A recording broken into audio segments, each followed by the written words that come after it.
Ćao Šećeru, ma šta imamo danas za tebe? Jedno potkrovlje za prodati. Kak vidiš, ovdje dolaziš ili sa stepenište ili kod lifta možeš direktno u zgradu. Znači 4. kat, zgrada je prošle godine završena. Vrućo mi je danas. Imamo ovdje 85 kvadrata, sve zajedno površinske veličine, ne? Ovo mogu biti da napraviš naprijed svoj šajptiš, znači da sediš, da gledaš napolje, može ptičice da posmatraš, šalim se. Znači možeš jako produktivno da radiš, bar ja tako volim. Ovdje imaš spavaću sobu. Za sunce, ovo je sve svicati geleg, znači jako je stan svijetal i topal.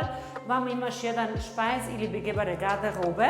Za klimaanlage sve napravljeno, znači možeš klimu da montiraš, sve samo ukačiš i to je to. Znači imaš ove za napolje, električni su, znači sa pipsom možeš da zatvoriš. Također tu imaš kupatilo. Kako vidiš, sve to moderno, napravljeno jako lijepo. Onda je podno grenje svuda. Parketi su, greje se sa luftterme pumpe. Mislim, to je današnja nova tehnika. Šta da ti kažem, onda jednu fantastičnu kuhinjicu.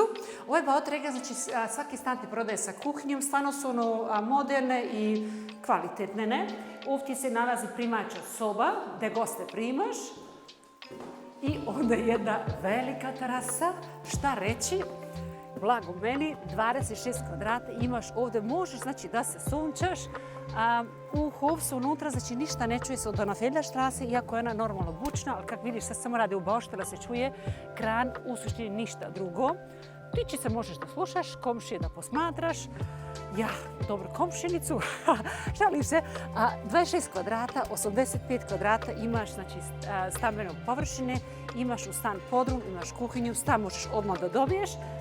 U vezi cijene morat ćemo, znači kad dođeš na termin, da se nas dvoje razgovaramo.